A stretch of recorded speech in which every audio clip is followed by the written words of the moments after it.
اسلام نگر ضلع سیتاپور میں 14 محرم کو ایک مجلس منعقد کی گئی، جس کا جناب مولانا اشتیاق حسین صاحب قبلہ نے خطاب کیا، اور بعد مجلس اسلام نگر کے انجمن جلوس برآمد کیا، اور اس موقع پہ انجم بھائی نے اپنا پیش خوانی کی، جناب انجم بھائی نے، اور اس موقع پہ پردھان اسلام نگر کے علی قاسم، جاوید قاسم، شجاعت قاسم، نوشاد قاسم نے بہترین انجام کیا، اور ماتم مجلس کا مولا سلامت رکھے ان لوگوں کو۔ یہ انجم صاحب سیتاپوری اپنا پیش خوانی کر رہے ہیں۔ وفا کی راہ میں سب ایک خیال کے نکلی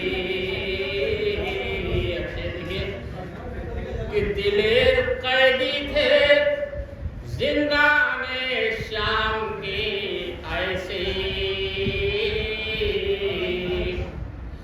دلیر قیدی تھے زندان شام کی ایسی، یزیدیت کا جنازہ نکال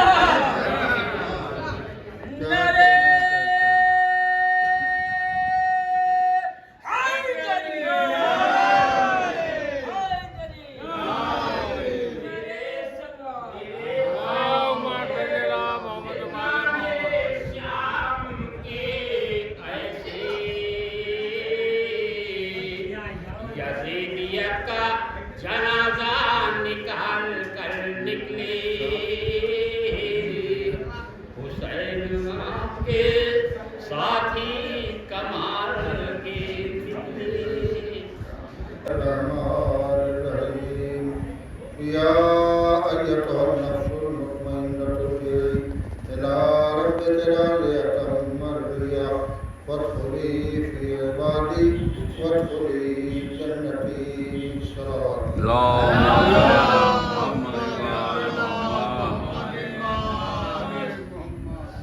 عزیزان گرامی، خداوند عالم قرآن کریم میں نفس مطمئنہ سے خطاب کر رہا ہے۔ اللہ کی گفتگو نفس مطمئنہ سے ارشاد ہوتا ہے، یا ایتھا النفس المطمئنہ، اے نفس مطمئنہ، اے وہ نفس جو اطمینان کا مالک ہے، ارجعی، پلٹ آ، الی رب کے، اپنے رب کی طرف، راضیۃ مرضیہ، اور اس حال میں پلٹا کہ تو اپنے رب سے راضی ہے اور تیرا رب تجھ سے راضی ہے۔ فادخلی فی عبادی، اور پلٹتے ہی بلا فاصلہ میرے بندوں میں داخل ہو جا، وادخلی جنتی، اور میری جنت میں داخل ہو جا۔ خطاب نفس مطمئنہ سے ہے، اللہ کی گفتگو نفس مطمئنہ سے ہے، نفس سے نہیں ہے، نفس مطمئنہ سے ہے۔ نفس اور نفس مطمئنہ فرق کیا ہے، اس بات کو جاننے کے لیے آپ کو قرآن مجید کی طرف رجوع کرنا چاہیے اور اس کی آیتوں کو سننا اور پڑھنا چاہیے۔ ایک آیت تو بہت مشہور ہے جس سے ہماری بات واضح ہو جائے گی۔ جو بہت مشہور آیت ہے وہ اتنی شہرت یافتہ ہے کہ اسے شروع کیجئے تو مجلس سے سننے والے لوگ باقی حصہ خود ہی پڑھ دیتے ہیں، انہیں اس کا ترجمہ بھی یاد ہوتا ہے۔ کل نفس ذائقۃ الموت، کتنی مشہور آیت ہے، حالانکہ موت کا تذکرہ ہے، اس کے باوجود بھی لوگوں کو سوال نہیں آ رہا، لیکن یہ صدقہ مجلسوں کا ہے، مجلسوں کی وجہ سے عموماً لوگوں کو یاد ہوتی ہے آیت بھی اور آیت کا ترجمہ بھی۔ ہر نفس کو موت کا مزہ چکھنا ہے، تو جب یہ نفس موت کا مزہ چکھ لے گا تو پھر کیا ہوگا؟ ثم الینا ترجعون، پھر موت کا مزہ جب تمہیں مل جائے گا، ہر نفس جب موت کا مزہ چکھ لے گا تو پھر تمہیں ہماری طرف پلٹایا جائے گا۔ کیا ہوگا؟ پلٹایا جائے گا۔ پہلے کیا ہوگا؟ موت کا مزہ چکھے گا نا، اس کے بعد نفس کو پلٹایا جائے گا۔ پلٹے گا نہیں، پلٹایا جائے گا، یعنی اس کے پاس اپنا کوئی اختیار نہیں ہوگا، کوئی اور ہوگا جو اس نفس کو پلٹائے گا۔ یہ ہے نفس، پہلے موت بعد میں پلٹنا بارگاہ خدا میں۔ لیکن نفس مطمئنہ کیا ہے؟ اے نفس مطمئنہ پلٹ آ اپنے رب کی طرف، یعنی نفس پہلے مرے گا بعد میں پلٹے گا۔ نفس مطمئنہ کے یہاں موت نہیں ہے، فقط پلٹ کے جانا۔ واہ واہ، اللہم صلی علی محمد وآل محمد۔ یا علی، یا علی،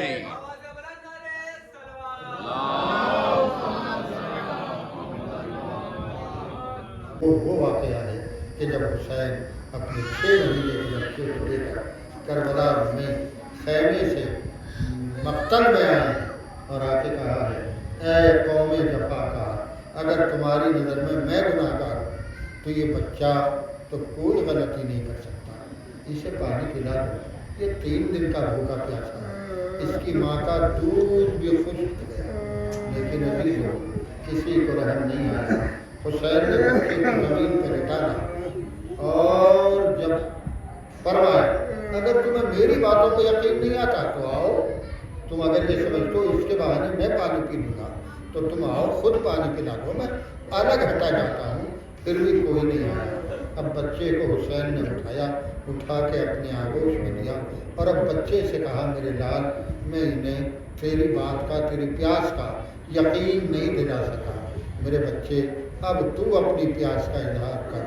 حسین کے اس غریب، اس ششمہ بچے نے اپنی سوکھی زبان نکالی، اپنے خشک ہونٹوں پر پھرائی، نہ جانے کیا منظر تھا۔ لشکر یزید کو پھیر پھیر کے رونے لگا اور اسی درمیان میں ایک تیر آیا اور اس بچے کے گلے پر لگا۔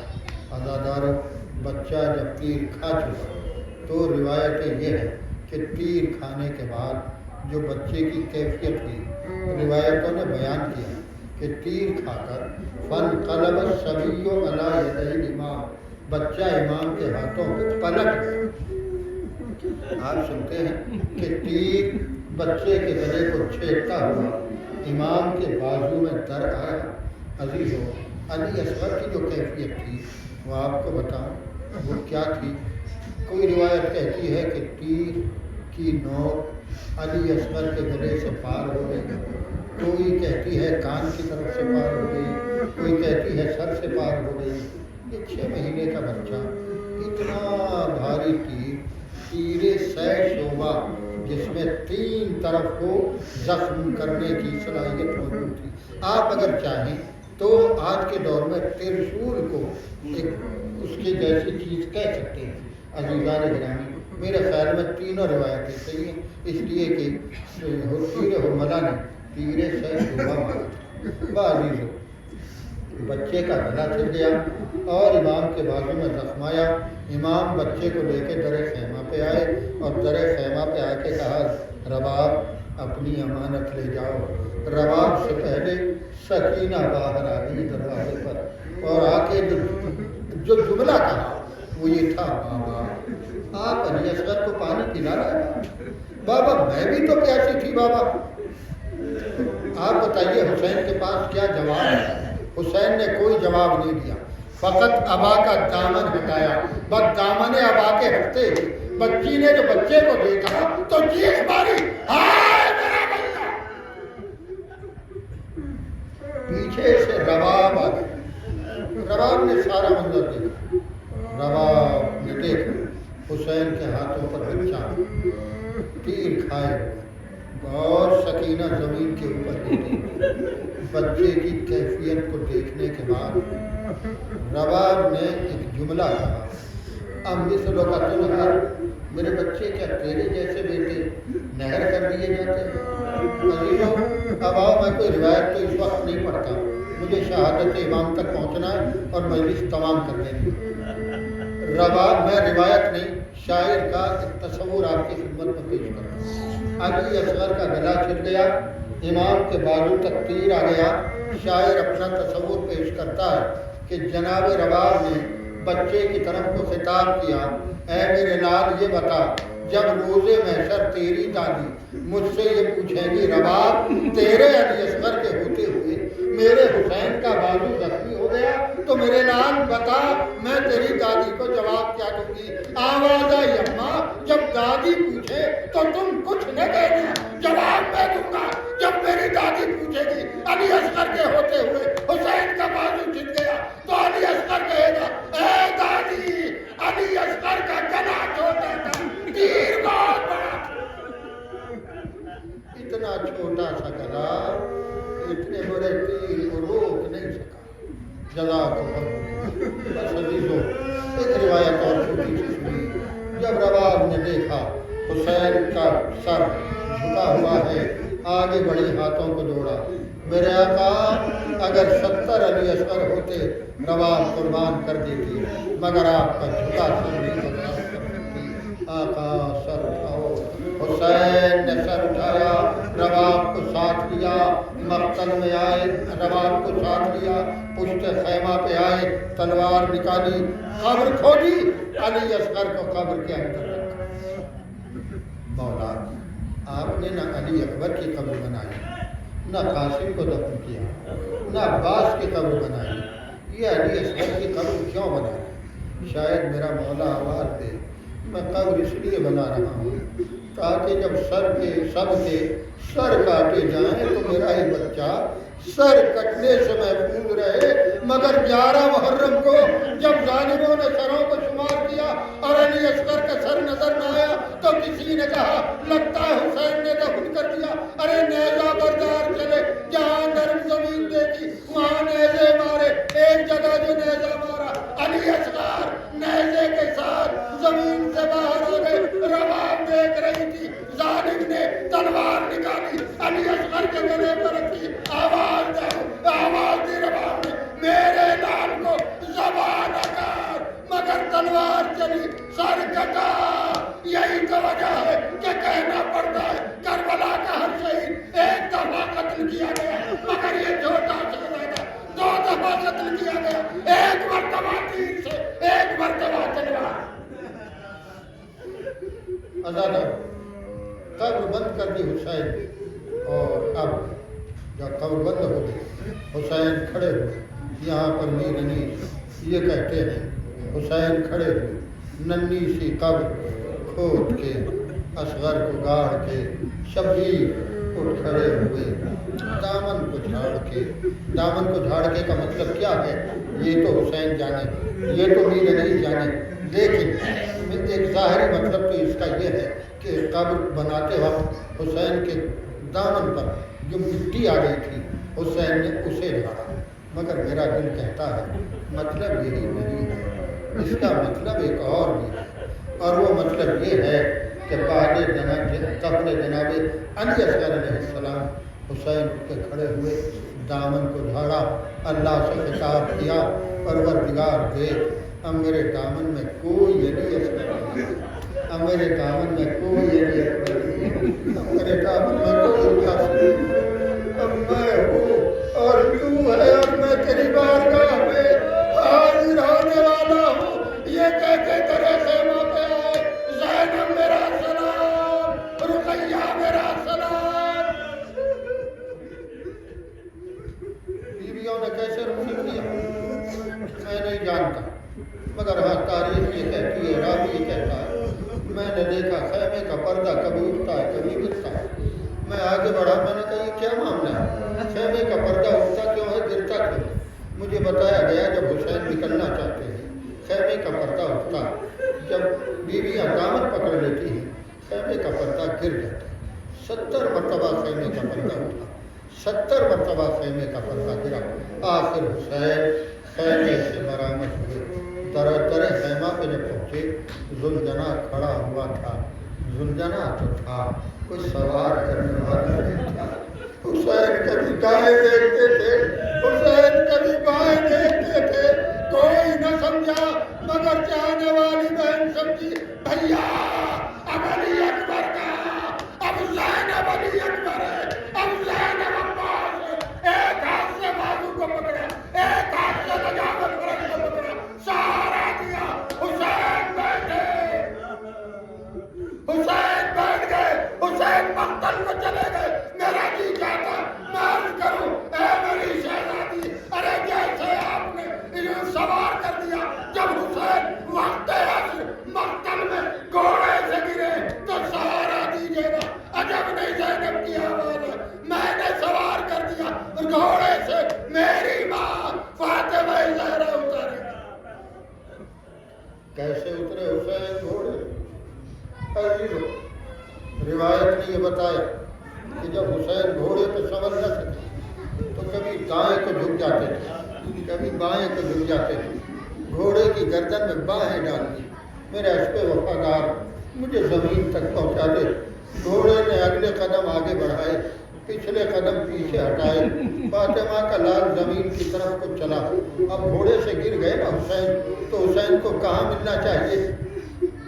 ملنا چاہیے زمین پر، مگر جب زیارت ناہیہ پڑھی تو ایک جملہ سامنے آیا، میرا سمجھا امام زمانہ فرماتے ہیں میرا سلام ہو میرے اس جد مظلوم پر جس پر ایک وقت وہ آیا جب وہ نہ گھوڑے کی زین پر تھا نہ زمین کے اوپر تھا۔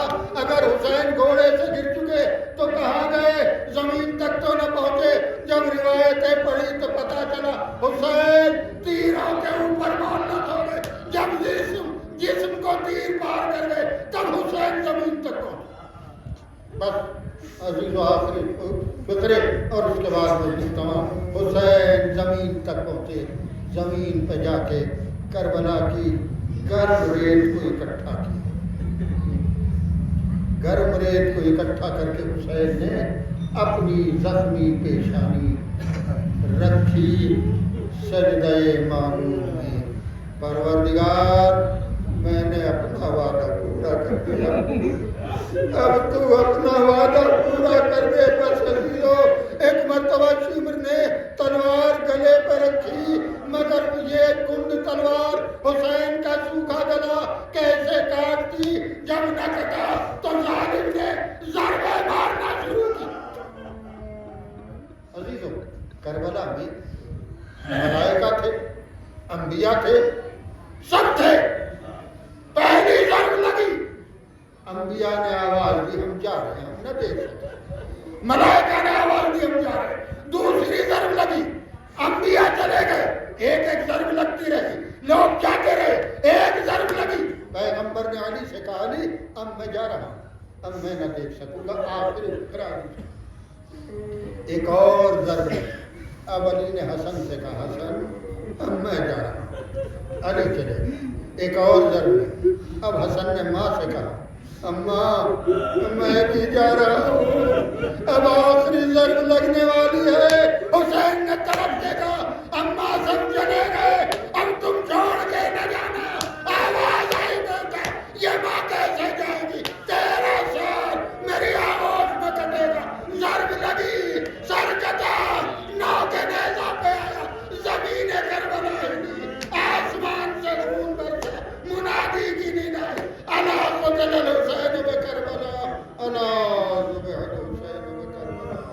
حسین قتل کر دیے گئے، حسین ذبح کر دیے گئے، پنجتن پاک کا خاتمہ ہو گیا، سکینہ یقین ہو گئی، وسیان الذین ظلموا ایام انقلبوا انا للہ و انا الیہ راجعون۔